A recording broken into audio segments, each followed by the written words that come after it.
Manipurdagi Armed Forces Special Powers Act listing ama chama panyangkai nipan lauthu Assam Rifles ki ka henba thawong yaningde haina KUMJA listing ani sumna marigi July 15 da Kangla Mamangda fi thongdana CHANGSINKHIBA Khongjang Da loinana imatara nitoida Ikai Khumnaba Utkhre thauram ama ngasi Manipur Women's Federation ki wangkai ningtem pukri mapad leiba loop asigi office ta pangthokre thauram adugi manung chana Khongjang aduda Yakhiba Leikhidraba Imasing da KATTUNA Ikai Khumnaba Utkhre thauram aduda Manipur Kaital Nupi Maru ki President Laishram Ongbi Mema Manipur Women's Federation ki President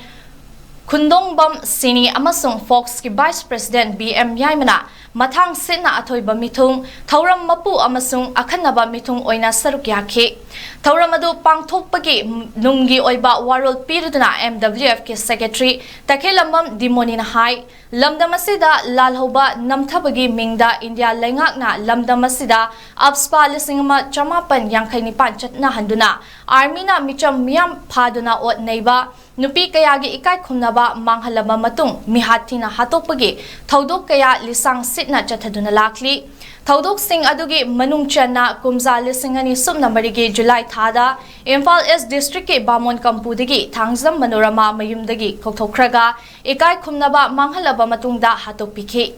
Penadraba miyamna maru oina imasingna Manipurdagi abspa lawthu Kangla da leiriba Assam Rifles lawthu haiduna ima taranithoina Pi thonglana Khongjang CHANGSINKHIBA adu lamdam asigi puwari da kaupa yararoidaba thodok amani Khongjang adu malemgi miyamna KHUMNAKHRE Khongjang adugi matung Kangladagi Assam Rifles lawthokhibaga loinana Manipurgi mafam kharadagi ek asi lawthokhibani haikhe Manipurdagi amuba ain Armed Forces Special Power Act lawthokadabani Maitai Singi Senglaba Laifamden Kangladagi Assam Rifles lawthokadabani haiba Khongjang asigi sal amu oina Penadraba Imasingna Kanglada fi thongdana Khongjang kayasu CHANGSINKHIBA kholau kayasu lawti Khongjang asi malem pumana khangnaki India democracy ni marunda amuba ai handuna Manipur miyam namthana bonariba adu malem miyam na hojiksu aduma puri thodo adi matunda Imphal segment tariyatagi Armed Forces Special Power Act amasu Kangladagi Assam Rifles lokhoki ngasi su Manipur dagi Armed Forces Special Power Act mapum phana lokhokti ba kai akoi afagi mayo ta hingalekara Khongjang section ni asi ari ba pia Athoiba mithung oina Sharuk Yakhiba Laishram Ongbi Memana haikibada Manipurdagi abspa lawthu Assam Rifles lawthu haina CHANGSINKHIBA Khongjang da imatara ni thoina lawkiba thodang aikhoina kaufam thokte hauzik thokliba irang asida khaibung taduna lan thengnarabadi amata oina punsilaga thengnasi chin ga Khudka manadaba thawong tawbiganu mahangna makhat taraduna double engine oiriba BJP lengakna double engine ge thabak tawbiyu ima mayamna chaba thakpa kauthoktuna ahing yareklibasi oktabi nate ireiba kananaba lawriba thodang Ikai Khumnabiyu nakal namatagi meeting da Prime Minister na thabak tawbiganu haikhe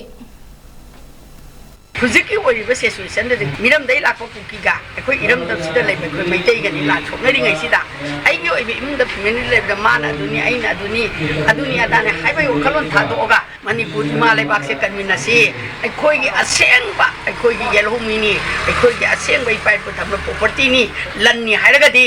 laibiri ba civil society punamakso amato oina saminasi aigi haiba wakan thadok piro gasidagi aikoi gi haiba sina punjan ba aikoi gi haiba sina baung tawraga thabuk tawminasi haiba wafam se an bamta da tamjage ai phare aina mahele haiba chatpase praja ahu mana khangado ni kanana henbano kanana tabano kanana phajabano kanana tibano punamak ase kupsalaga handaki oiraiba situation tidadi aigi magi migi thadoga miang gi damakta kathoba miang gi damta stand tawrgadi apunba pota lisingbiu apunba pot sagatpa ngamoidoragadi tumina pothabiu haiba wafam singtaga tamjage natragadi khoi yolomui oribai khoida mine advantage khudong chaba logini maitai oigera naga oigera any furu khudingmak aikhoi gi oibe yalomi oiba puru chingche chap manarga leba kaminasi thona phana leba kaminasi hairaga chinna ma khunna ma khongna ma achangi part phau manada ba pot se thadok biro haiba apel singtanga ngasi gi miyam daina pijage